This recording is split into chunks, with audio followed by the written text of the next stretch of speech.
So welcome back to Macro Mornings. I'd like to show you a couple of new tools that we've got this week on the TML side for Triple Business Center. The first one is called Create Slope Indicators. It's designed for labeling up slopes on drawings of highway projects or any kind of embankment or berm on any type of project. So we run the Create Slope Indicators as part of the modeling toolbox. It's here in the drafting menu. We just hit the Create Slope Indicators command. And then we can pick our reference alignment. So in here, we're going to pick our reference line down the center line. Just use the horizontal alignment. And then it asks us for a primary line and a secondary line. So we're going to pick the primary line as the bottom of this embankment. The secondary line is the top of the embankment. We can choose which layer we want to put these indicators on. We can decide whether we want to use multiples. In other words, we're going to place them automatically along our whole length. Or we can place individual markers at specific locations, typically blocks in that case. Then we can pick the start and end location of the lines, but down here we have the settings. So here we can specify that we want these every 10 feet, or 10 meters in this case. We can space them to fit if we want to. We can specify the length of the lines. We can specify as a gap at the head and a gap at the tail. We can specify a minimum length, so we don't want them to be any shorter than 0.5, and they can be a maximum of 1,000 meters. And then down here we can choose whether using lines or blocks, and we can define how many short lines there are for every long line. I'm just going to do one.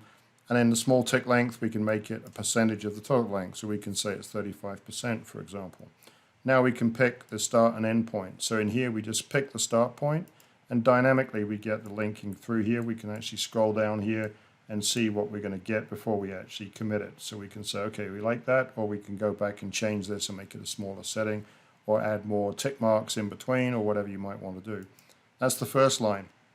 Now we can just shrink the settings down, and now we can just pick the first line, in this case the lower part of this, and the second line, and again in here we can pick the start and end, and if I just pick the end line here, it will pick the same start point, and I can just say I want to end it right here.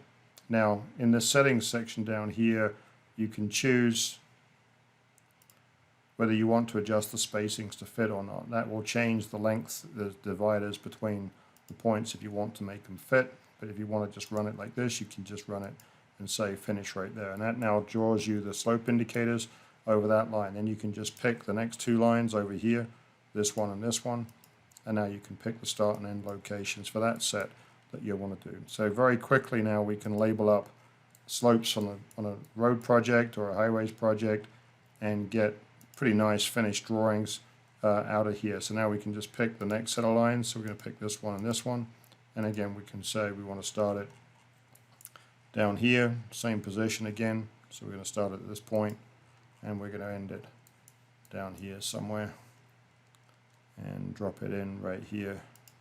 And now we've got our slope indicators on there. And if we look at that in 3D,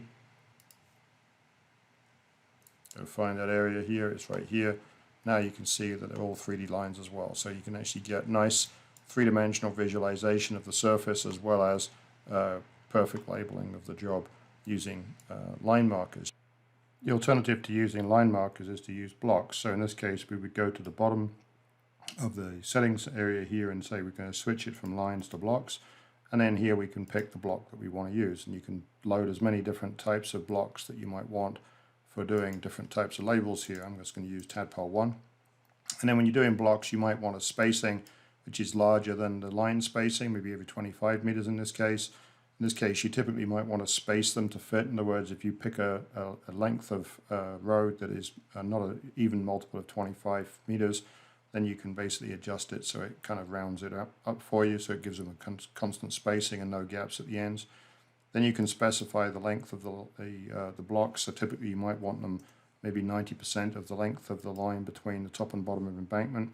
Specify a gap at the head and the tail, and then specify a minimum length. So you don't want to create blocks less than 0.5 meter in length, and you don't want to create them anything longer than maybe 1,000 meters in length. Obviously the blocks are going to scale in X and Y, so you have to pick the appropriate settings for what you're trying to do. Once you've done that, you can shrink down the settings here, and now you're just going to pick the strings that you want to use. The alignment is still the same, but we're going to use the bottom and the top of embankment, or whichever that way is around. And then we can pick the start point. So now we can go down here and find where we want to start this location. So let's say we want to start it here. And then as we move along this line through here, you can see the blocks are now drawing. This is indicative blocks. They're not actually the finished block, but when you click the second location, it converts them into the block that you wanted. Let's do the bottom of the bank and the top of the embankment, and then let's do the start stationing right here. And then as we move along here, you can see what we're going to get directly, and we can pick the end stationing right here. And again, it drops you your slope embankments. Now, blocks are going to be two-dimensional, whereas line work is three-dimensional. So in this case, these are dropped at the elevation of the source line. So if we look at that in 3D, they're not 3D blocks, but these are 3D lines over here. So you can do 3D or 2D or 2.5D block indicators, but if you're just trying to produce drawings, then it looks just fine in the plan view. You just have to pick the option that you want for the labeling if you're doing 3D presentations. Anyway, that's the create slope indicators command. It's part of the modeling toolbox, and it's in the drafting section along with some other tools that we're introducing in the next few days. Next one will be label points, and on top of that we'll have the create X lines command, which is part of the corridor section here, and also we have a thing called permit area manager, which we'll be talking about during the week coming. All right, thanks very much, and enjoy your macro morning.